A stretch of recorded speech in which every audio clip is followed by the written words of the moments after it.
आज हम जानेंगे संविधियों के वर्गीकरण के बारे में।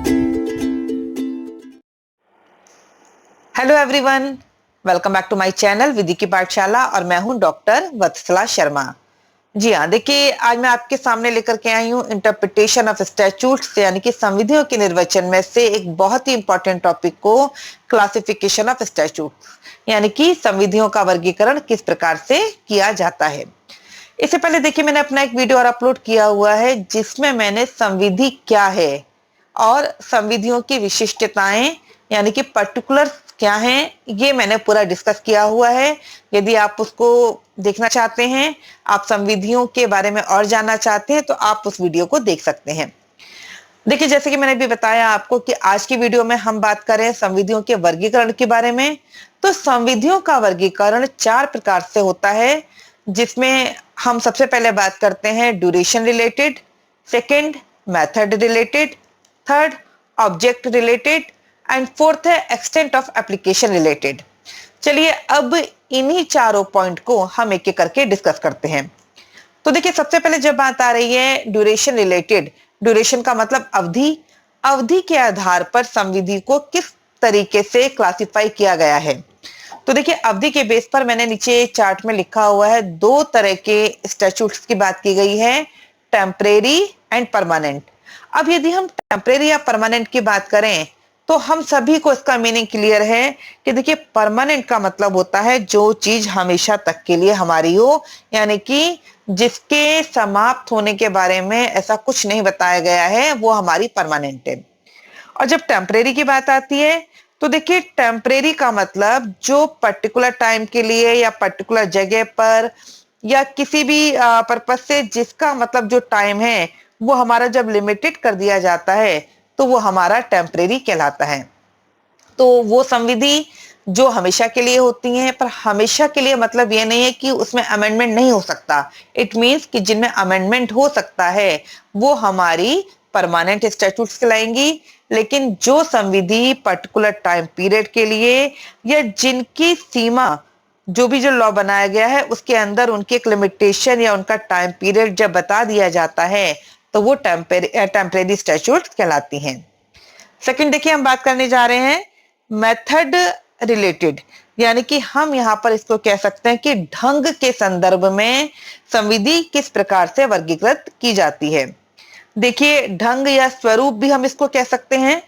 तो जब स्वरूप की बात आती है, ढंग की बात आती है, वहां पर भी संविधियों को 2 पार्ट में डिवाइड किया गया है और मैंने देखिए लिखा भी हुआ है।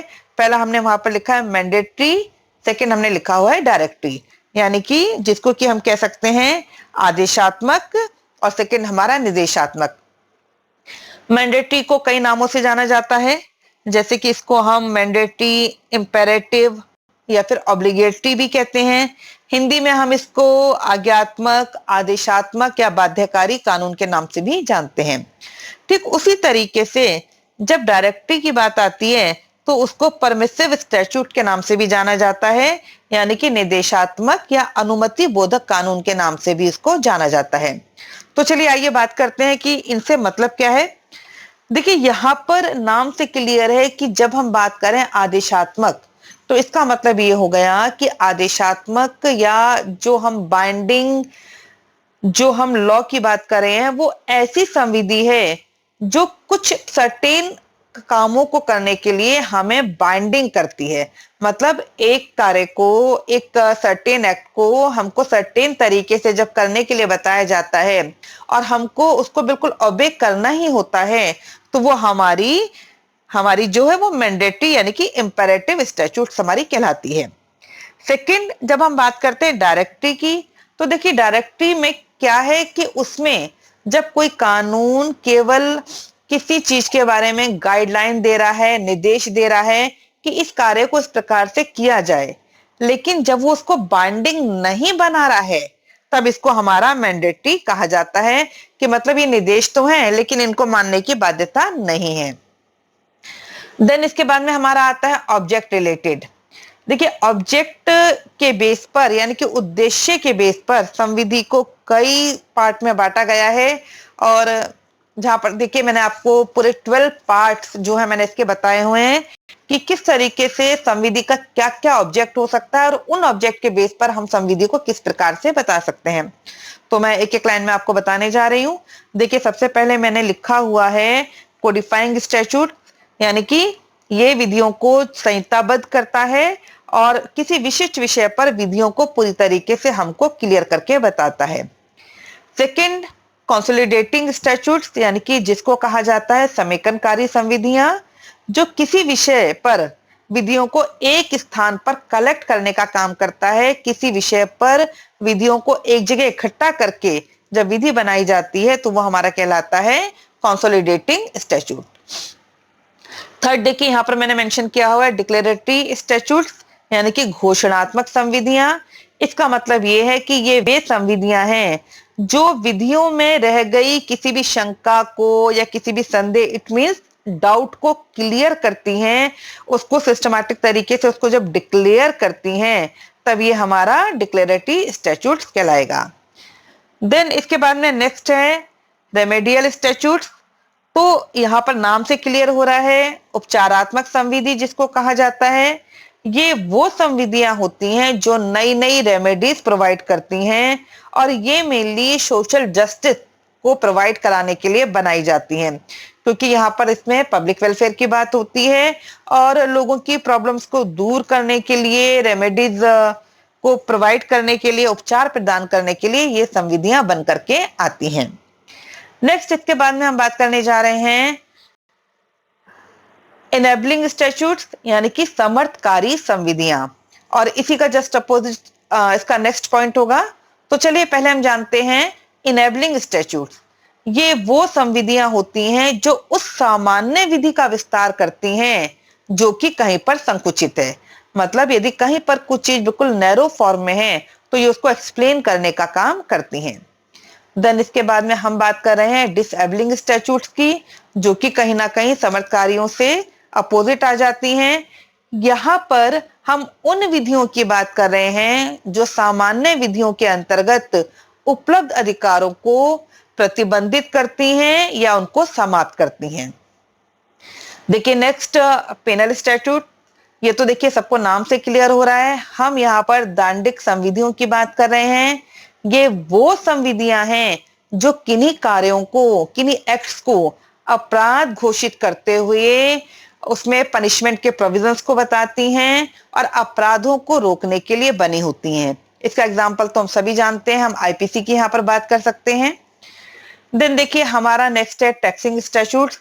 टैक्सिंग स्टैट्यूट्स भी हमको नाम से क्लियर है, जो कहीं ना कहीं इसमें हमारी बात आ जाती है कि आय पर जो कर लगाया जाता है, ठीक है, यानी कि एक ऐसा कानून है जो आय अथवा कुछ निश्चित प्रकार के व्यवहारों पर जो टैक्स को इंपोज करता है। तो यहाँ पर हम उसमें बात करते हैं करारोपण विधि की, ठीक है, जैसे हम आयकर अधिनियम की यहाँ पर बात कर सकते हैं। नेक्स्ट हमारा है एक्सप्लेनेटरी स्टैट्यूट्स, यानी कि व्याख्यात्मक संविधियां।